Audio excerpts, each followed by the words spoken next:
როგორ შეიძლება რომ საუკუნეების მანძილზე არსებული სამეფო უბრალოდ გაქრეს რუკიდან? დღეს სწორედ ამაზე ვისაუბრებთ. ოღონდ არა ზოგადად, არამედ კონკრეტული ოფიციალური დოკუმენტების საფუძველზე მოგიყვებით ქართლ-კახეთის სამეფოს გაუქმების დრამატულ ამბავს. და იცით, ეს რაღაც თეორიული კითხვა არ არის. ეს არის ზუსტად ის, რაც ქართლ-კახეთის სამეფოს დაემართა. მოდით ერთად გავყვეთ ამ ამბავს და ვნახოთ, როგორ მივედით აქამდე. კარგი, მოდით დავიწყოთ. ყველაფერი მე-17 საუკუნის ბოლოს ხდება. წარმოიდგინეთ, ქართლ-კახეთის სამეფო მართლა უმძიმეს დღეშია და სწორედ ამ ვითარებამ აიძულა მეფე, რომ მიიღო ის საბედისწერო გადაწყვეტილება, რომელზეც ახლა ვისაუბრებთ. საქმე რაშია, იცით? სამეფო ფაქტობრივად მომწყდეული იყო სამ იმპერიას, ოსმალეთს, სპარსეთს და რუსეთს შორის. მუდმივი თავდასხმები, შიდა არეულობა, მოკლედ წნეხი იმდენად დიდი იყო, რომ მეფე გიორგი მე-12 იფიქრა, რომ ერთადერთი გამოსავალი ჩრდილოელი მეზობლისთვის, ანუ რუსეთისთვის დახმარების თხოვნა იყო. აი, აქ ყურადღება მიაქციეთ, რას ითხოვდა მეფე. ეს პუნქტები ძალიან მნიშვნელოვანია. ის არ ითხოვდა სამეფოს გაუქმებას არავითარ შემთხვევაში, პირიქით, მისი მიზანი იყო ქვეყნის გადარჩენა. მას უნდოდა რუსეთის მფარველობა, კი ბატონო, მაგრამ ერთი პირობით.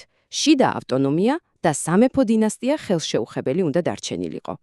და უბრალოდ შეხედეთ თარიღებს. რა დროში მოხდა ეს ყველაფერი? ფაქტობრივად ერთ წელზე ნაკლებში გადაწყდა ყველაფერი.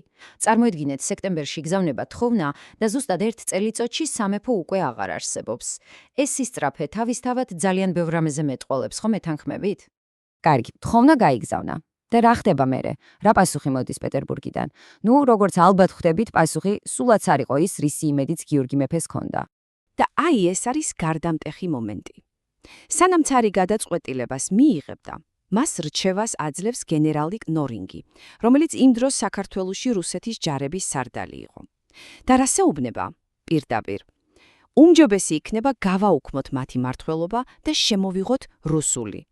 ანუ, ხვდებით, საქართველოს მფარველობას ითხოვს, რუსი გენერალი კი პირდაპირ ანექსიას ურჩევს.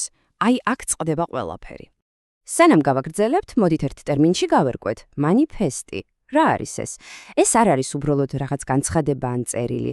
ეს არის იმპერატორის უმაღლესი ბრძანებულება, საბოლოო, შეუქცევადი და კანონის ძალის მქონე. ანუ რასაც მანიფესტი იტყვის, ის არის კანონი. და აი, ისიც 1800 წლის 18 დეკემბერი. სწორედ გენერალ კნორინგის რჩევაზე დაყრდნობით, იმპერატორი პავლე I ხელს აწერს მანიფესტს. ამ დოკუმენტით ქართლ-კახეთის სამეფო პირდაპირ რუსეთის იმპერიის ნაწილი ხდება. ეს იყო პირველი, ყველაზე მძიმე დარტყმა ქართულ სუვერენიტეტზე. მაგრამ ამბავი აქ არ დასრულებულა.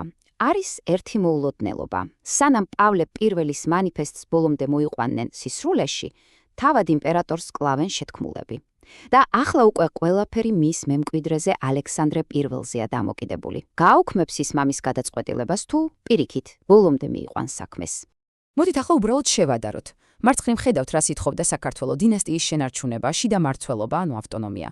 და მარჯვნივ რას ბრძანებს რუსეთი, სამეფოს გაუქმება, პირდაპირ რუსული მმართველობა და ქვეყნის ჩვეულებრივ პროვინციად, გუბერნიად გადაქცევა. ხომ ხედავთ, კონტრასტი უბრალოდ კოლოსალურია. ეს ორი დოკუმენტი ერთმანეთს საერთოდ არ პასუხობს. და აი დადგა ფინალიც. 1801 წლის 12 სექტემბერი. ალექსანდრე I-მა არა თუ არ გააუქმა მამის გადაწყვეტილება, არამედ გამოსცა ახალი საბოლოო მანიფესტი, რომელმაც ოფიციალურად დაასამარა ქართლ-კახეთის სამეფო. ამ დღეს ქართული სახელმწიფოებრიობის ეს უმნიშვნელოვანესი ნაწილი უბრალოდ წაიშალა რუკიდან. კარგი, ნახეთ რა მოხდა და როგორ. მაგრამ ახლა მთავარი კითხვაა, რატომ არის ეს ამბავი ასეთი მნიშვნელოვანი? რა შედეგები მოყვა ამ ერთ მანიფესტს რეალურად? შედეგები რბილად რომ თქვათ კატასტროფული იყო ქართული სახელმწიფოებრიობისთვის. პირველი დასრულდა ბაგრატიონთა დინასტიის 1000-წლოვანი მმართველობა.